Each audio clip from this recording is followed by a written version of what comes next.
чанаргүй үнэтэй юмны асуудал бол манай улсад их олон жил яригдж байгаа. Энэ дээр бид нэр бодлогын нэлээд томоохон ажлууд их хийж байгаа. Тэг яг энэ дээр бас нөгөө чанаргүй юм гэдэг асуудал байх ёстой нөгөө норм дурмын дагуу бодисууд нь байна уу гэж шинжилгээ хийгээд үзэхээр тэр нь байгаад байдаг.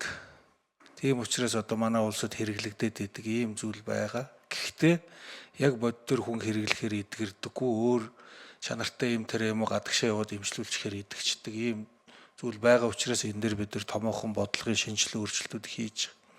Нэгдүгээр бид нар одоо энэ эмийн олон улсын одоо стандартыг хангасан лабораторитой болж байгаа. Дэлхийн эрүүл мэндийн байгууллагатай хамтраад одоо өнөөдрийн байдлаар зураг төсөл нь хийгдчихсэн. Ингээд намар энэ ондоо багтаад энэ лаборатори ашиглалтанд оруулах юм бол бид нар бүх төрлийн энэ чанаргүй байна гэж яригдж байгаа юмнуудыг шинжилээд үнэхээр шаардлага хангахгүй байгаа.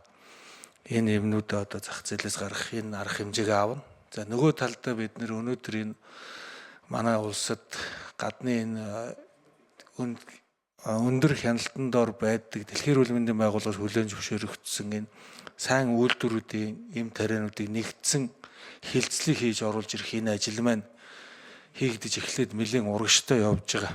Өнөөдрийн байдлаар одоо 30 гаруй төрлийн эм тариа манай улсад энэ зарчмаар орж ирээд үйлчлүүлэгчд хүрж байна. Зөвхөн нэг жишээ хэлэхэд өмнө нь сахарын эмийг иргэн даатгалаас хөнгөлүүлээд 60,000 төгрөг төлөөд сарынхаа хэрэгэлдэг байсан бол өнөөдөр 6,000 төгрөг төлөөд сарынхаа хэрэгжилж байгаа энэ боломж байна. Чанарын хувьд бол одоо Солонгос улсад яг дотоод зах зээл дээр хэрэгжилж байгаа юм дээр.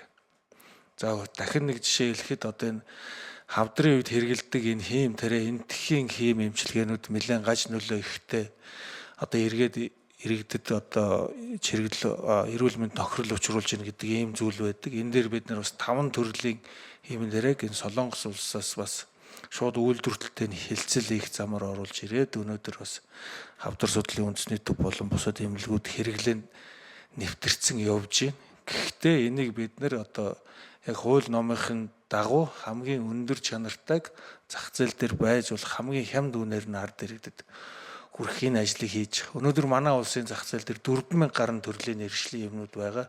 Энэ бүгдэн дээр бэрдэл хяналт тавьж чанартай болох ажлыг эх оны төгсгөл гэхэд